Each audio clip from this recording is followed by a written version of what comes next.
이런 사이버 전문 이 부분에 대해서는 40점. 아까 똑같이 사이버 정보 체계랑 똑같은 점수 폭을 가지고 있는데요. 전공 학과 10점입니다. 10점.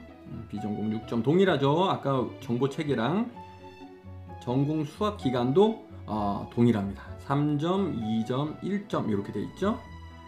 자격 면허도 10점. 똑같습니다. 근데 여기서 사이버 정보 보호 요거에 10점이에요. 이게 사이버 정보 보호 이 부분이 10점이고요. 아까 사이버 정보 체계에서는 아까 산업기사라든지 기능사라든지 이런 것들이 있단 말이지. 그래서 내가 이런 걸 갖고 있는 분들의 경우에는 사이버 정보 체계로 지원하시는 것이 옳고, 사이버 정보 보호에 관련된 부분에서 자격증을 가지고 계신 분들은 사이버 전문으로 지원하시는 것이 병과에 합격할 확률이 더 높다, 이렇게 볼 수가 있겠습니다. 사회 경력도 한번 보면은요, 국제대회 우리가 10점. 이거 국제대회에서 이게 수상하기가 굉장히 힘든데요, 그죠? 국내 대회 8점, BOB 수료 6점, 키사, 주간 해킹, 동아리 활동 3점. 동아리 활동까지도 인정해줘요. 사이버 전문은요. 정보보호업체라든지 공공기관에서 근무한 경력이 있으신 분들 2년 이상은 8점, 1년 이상은 4점. 경력 관련 증명서를 제출해야 되고요. 이것도 마찬가지로 경력증명서는 원본을 제출하셔야 된다는 거. 군 경력 5점입니다. 군 경력 5점. 똑같습니다. 사이버 정보 체계랑. 그래서 이제 정보 체계에서 특기로 근무하신 분들은 5점. 타 병과나 특기 0점입니다. 자격증도 2점 동일하죠. 그래서 기본 0.6점 나가고 1.4점 중에서 총 7개 분야의 자격증 해당 사항이 있다는 겁니다. 사이버, 정보 보안 등 이 분야에서 자격 기준으로 한정 지원 및 선발하며 관련 전공, 자격 경력 중 하나 이상 보유자에 한해서 지원 및 선발한다. 이렇게 규정이 나와 있습니다. 아시겠죠? 자, 다음 항공정비 갑니다. 항공정비. 자, 육군에도 육군 항공이라고 해서 헬기 정비가 이에 해당이 되겠죠. 그렇습니다. 모든 전투기와 항공기, 모든 수송기들은 다 우리가 고정익 항공기는 다 공군이고요. 여기는 회전익입니다. 회전익 항공기입니다. 회전익은 일명 우리가 얘기하는 헬기라고 하죠. 헬기를 표현하는 겁니다. 자, 전공학과. 자, 헬기 정비에 관련된 학교들이 좋은 우수한 학교들이 많죠. 거기 졸업하신 분들은 7점, 전공 7점. 저는 사학과라든지 1호 1문이라든지 영문학과 나왔습니다. 3점 드리는 겁니다. 일반 비전공자들, 고등학교 졸업자들 이런 3점 기본적으로 가져가실 수가 있습니다. 자, 전공 수학 기간은 6점이고요. 5년 이상은 6점, 4년은 5점, 3년은 4점. 이렇게 연수에 따라서 점수가 이렇게 나누어져요. 이렇게 여러분 잘 보시기 바라겠고, 자격 면허가 20점입니다. 큽니다, 점수가. 항공 관련 기술사, 기사 20점입니다. 산업기사 면허 갖고 계신 분들 14점. 기능사도 7점이고 무자격자는 0점입니다. 이게 이 점수 차가 크기 때문에 이런 자격 및 면허는 항공 정비에서 아주 필수적인 사항이다, 이렇게 보시면 될 것 같아요. 가점으로는 항공 관련 자격 소지자는 최상위 자격증에 한해 점수를 부여한다. 동일 동급의 유사 자격증 보유 시 가점 2점도 적용해준다. 즉 항공기관 정비 기능사가 있는데 항공기체 정비 기능사를 가지고 있다. 그럼 이분은 기능사가 7점인데 여기서 플러스 2점을 더해서 9점을 준다는 이러한. 즉 학생들을 지도해 보면은 항공 정비 인원들은 자격증이 다양한 게 많아요. 이렇게 좋은 자격증 2개 있을 때는 플러스 2점 해준다는 겁니다. 하지만 최대 합산 점수는 20점을 초과할 수 없다는 사실. 왜냐하면 맥시멈 20점까지만 준다는 이야기이기 때문이죠. 자, 자격증 5점입니다. 항공 정비 잘 보세요. 자, 총 40점의 배점이 있는데요. 기본 점수 1.5점 주고요. 그 다음 자격증은 3.5점으로서 7개 분야. 한국어, 한자, 외국어, 전산, 한국사, 리더십, 무도까지 가겠습니다. 자, 군경력 2점 인정해 주는데요. 회전익 정비, 헬기 정비를 했던 분은 바로 2점 드리고요. 고정익 정비로 공군 쪽에서 근무하셨던 분들은 1.5점이라도 드립니다.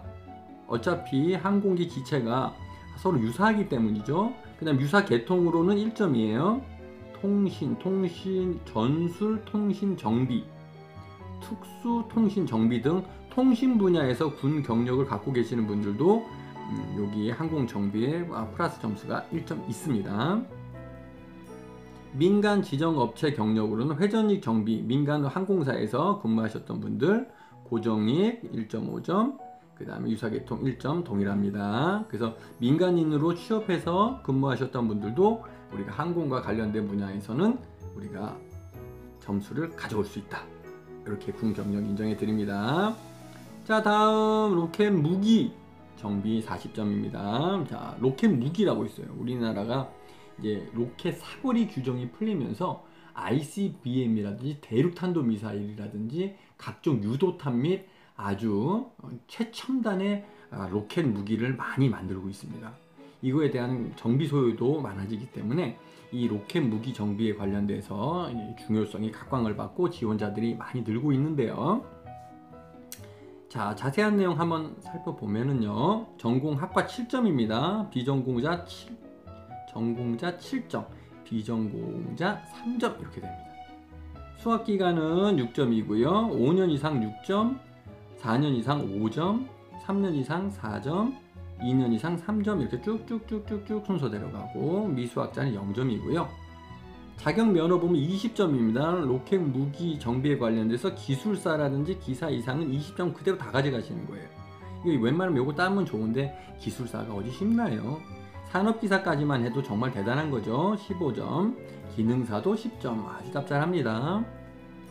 입상 경력에 따라 5점도 주는데 대외 입상은 5점, 그 다음에 영어 능력 관련해서 인증서 제출하면 8점, 기타 전공 자격 관련해서 전국대회 이상 입상자 5점, 지방대회 입상 4점, 동아리 활동까지도 3점 인정해주는 아주 짭짤한 이러한 로켓 무기 정비에 대한 여러분의 군 가산점이 되겠습니다.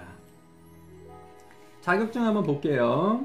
자, 우리 직무 수행 능력의 자격증은요 5점을 해주는데요. 로켓 무기 정비 5점인데요. 기본 1.5점이 있고요. 자격증 3.5점, 한 개당 0.5점씩 7개 분야 동일하지요. 군 경력은 2점이고요. 병기병과 군 경력, 이 병기라고 하는 것이 바로 무기를 얘기하는 거죠. 무기 관련돼서 병과에서 근무하셨다면 2점이 가는 거고요. 포병도 로켓과 또 유사한 그런 능력치를 가지고 있지요. 그래서 또 1.5점 드립니다. 그 다음에 타병과 보병이든 우리가 공병이든 정보 등 다양한 병과에서 근무하신 군 경험 있으신 분들도 1점을 챙겨드리는 이러한 좋은 제도가 있다고 보시면 되겠습니다. 다음 특수통신정비 40점짜리 갑니다. 자, 특수통신정비 여기다 한번 적어놓고 시작할게요. 통신정비 중요합니다. 특수통신, 적진 깊숙한 곳에서 이 통신이 살아있어야 아군의 생존을 보장하고 원활한 작전 수행이 가능하겠죠. 전공 학점 7점입니다. 전공 7점, 비전공 3점이에요. 그렇습니다. 전공 수학 기간은 6점이고요. 5년 이상 근무하신 분들 우리가 통신 관련돼서 정보통신학과를 5년 이상 전공 수학하신 분들은 6점을 드리고요. 5년 이상이라고 하면 4년제 대학이니까 대학원까지도 얘기할 수가 있겠죠. 4년 5점, 3년 4점, 2년 3점, 1년 2점 이렇게 가겠습니다. 자격 및 면허입니다. 20점짜리 배점 크고요. 특수통신 정비 관련돼서 여기 정비니까요. 주체가 기사는 20점, 산업기사는 15점, 기능사 10점, 무자격자는 없습니다. 그 다음 초경량 비행장치 조종자가 5점이 있어요. 요게 좀 하나의 핵심 중에 하나예요. 특수통신과 관련된데 초경량 비행장치 조종자 점수를 준다는 게 요게 또 하나의 포인트 중에 하나입니다. 별표 하나 체크해 보고요. 기타 전공 자격 관련해서는 전국대회 이상 입상자는 5점, 지방대회 4점, 20점 초과할 수 없다는 부분 동일하고요. 잠재 역량 갑니다. 자, 자격증 5점인데요. 1.5점 기본으로 깔고 가고요. 자격증 3.5점에 7개 분야, 요거는 동일한 사항이 되겠습니다. 타변과하고요. 군 경력 2점 쳐주는데요. 특수통신정비 분야에서 근무했던 분은 2점, 전술통신정비 분야에서 근무했던 분들은 1.5점, 타특기도 1점을 부여해주는 이런 좋은 제도가 있습니다. 아시겠죠? 자, 의무, 마지막으로 의무 부사관을 뽑는데, 의무 부사관은 예전에 선발하면 한 4년씩만 하고 내보냈는데 요즘에는 7년 이상 장기자로 전문 인력들을 선발하고 있는 추세입니다. 자격면은 20점이죠. 자격증 보유자만은 지원 가능합니다. 즉 의무는 아주 고유하게 우리 장병의 생명과 그 다음에 전투력을 치유하고 회복시키는 역할을 하기 때문에 이 의무 계열은 무조건 자격증 보유자만 지원 가능해요. 임상병리사라든지 방사선사, 치과위생사 이렇게 되겠죠? 네, 이렇게 볼 수가 있습니다. 다 전문대 이상자들이죠. 전문대 이상. 네, 이상자들이 지원이 가능합니다. 자, 수학기간은 5년 이상 6점, 4년 5점, 3년 4점, 2년 3점 이렇게 쭉 갑니다. 자격증은 5점인데요. 자, 여기서 자격증을 봤을 때 기본 1.5점 깔고 가고요. 3.5점을 받는데요. 7개 분야 들어갑니다. 그렇죠.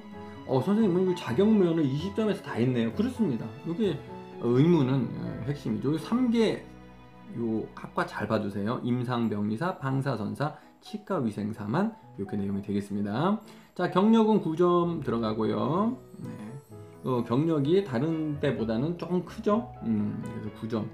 그래서 의료기관 근무 경력으로 6년 이상 근무하신 분은 9점, 5년 이상 8점, 4년 이상은 7점, 3년 이상은 6점, 2년 이상은 5점, 1년 이상은 4점. 점수가 큽니다.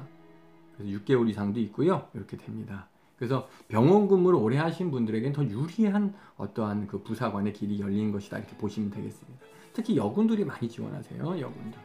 여성분들이 이렇게 보건, 의무 계열에서 많이 근무하신 분들이 많이 계시기 때문에 여성 인원분들도 많이 좀 지원을 해주시기 바라겠습니다.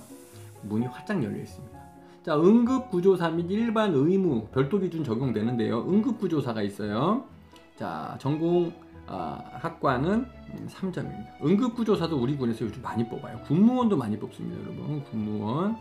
꼭 여러분 이렇게 부사관의 길이 있는가 하면 군무원의 길도 여러 가지로 항공정비부터 뭐 예를 들어서 의무, 치무, 그죠? 그 다음에 간호, 그 다음에 뭐 다양합니다. 그래서 군무원의 길도 활짝 열려 있으니까 여러분들 시선을 꼭 장교 부사관으로만 축소시키지 말고 이런 좋은 자격증 갖고 계시는 분들, 이런 분들은 군무원의 길에도 또 도전해 보시면 더 길고 더 멀리까지 군생활하는데 도움이 되실 겁니다. 전공 3점, 비전공 1점이죠. 전공 수학기간 5년 이상 6점, 4년 이상 5점, 3년 이상 4점, 2년 이상 3점 이렇게 쭉쭉쭉쭉 나갑니다. 전문 학사 이상 학위 취득자는 1점이 가점됩니다. 전문 학사라는 건 전문대 이상 나온 인원이 더 우리가 도움이 된다는 거죠. 4년제도 해당이 되는 사항입니다. 자격면은 17점입니다. 간호사, 임상병리사, 방사선사, 치과위생사, 물리치료사, 응급구조사 1급 다 17점입니다. 그러니까는 전문대 이상으로서 국가고시를 합격한 인원은 다 17점 준다는 거예요. 간호조무사로 고등학교 졸업하거나 이 자격을 간호조무사, 그다음에 응급구조사 2급 받으시는 분들 13점 드립니다. 4점 차이 나요. 그 다음에 보건의료정보관리사 9점, 자격면허 보유자만 지원이 가능합니다. 단서조항이 딱 저기 의무 40점하고 동일한 단서조항으로 들어가죠. 보건 의무 계열이라서 그래요. 자격면허 다수 보유 시 2점을 또 추가드려요. 이것이 교차로 갖고 계시는 분들도 있다는 거죠. 대단하신 분들이죠. 일반 의무 지원자에 해당하는 거예요. 자, 그 다음에 잠재 역량 자격증 5점입니다. 자, 이거 동일합니다. 기본 1.5, 자격증 3.5 있죠. 그 다음에 이제 보건 의료 근무 경력과 군사 기수 또는 군 경력에 같이 포함돼서 9점인데요. 면허, 자격별, 의료기관 근무 경력은 7점 듭니다. 7점. 3년 이상은 7점. 그죠? 그 다음에 2년 이상은 5점, 1년 이상 4점, 6개월 이상 2점 드리고. 그죠? 그 다음에 군사학을 이수하신 분들이 계세요. 그렇습니다. 그래서 요거 2점, 1에서 2점 드리고요. 필수 권장 과목을 이수한다. 그 다음 군 경력을 또 있으신 분들이 1점에서 2점 받아가는데요. 지원 특기랑 일치할 경우 의무병으로 근무하신 분들 있죠? 2점이에요. 불일치한다. 저는 그냥 소총수로 군생활 했는데 1점이에요. 군사학 이수와 군 경력 중 유리한 한 개 항목을 추가해서 반영할 수도 있다. 이렇습니다. 자, 여러분 잘 보셨죠? 오늘은요, 여러분, 임관시 장기복무 부사관의 2차 평가 내용에 대해서 말씀을 드렸습니다. 자, 이렇게 전문 주특기를 가지고 시험의 합격과 동시에 장기복무 부사관으로 근무할 수 있다는 이 제도는 우리 육군밖에 없고요. 굉장히 여러분 이 기회가 좋은 기회다 볼 수가 있겠습니다. 많은 인원들이 부사관에 합격을 해서도 장기자가 못 돼갖고 속으로 마음 소갈이 하시는 분들이 많이 계시는데, 요 인원들은 합격과 동시에 바로 장기복무자로 선발을 하는 거니까 얼마나 마음 편하게 군생활을 재미있고 즐기면서 할 수 있겠습니까? 그죠? 그래서 여러분들도 기회가 된다면 반드시 여러분 요 임관시 장기복무 부사관을 지원해 보시기 바라겠고요. 선생님이 여러분 필기시험하고 면접, AI 면접, 인성검사, 자기소개서까지 모두 다 도와드리고 있으니까 처음부터 최종 합격까지 풀코스로 선생님이 여러분 지원을 해드리니까 이 영상을 보시는 부모님이나 이 영상을 보시는 수험생 여러분들은 혼자 고민하지 마시고 언제든지 아래 전화번호로 연락을 주셔서 짱쌤과 같이 이 어려운 시험의 난관을 잘 헤쳐나갈 수 있도록 우리 노력하시기 바라겠습니다. 자, 그러면 다음 시간에는 더 좋은 내용을 찾아뵐게요. 여러분 안녕.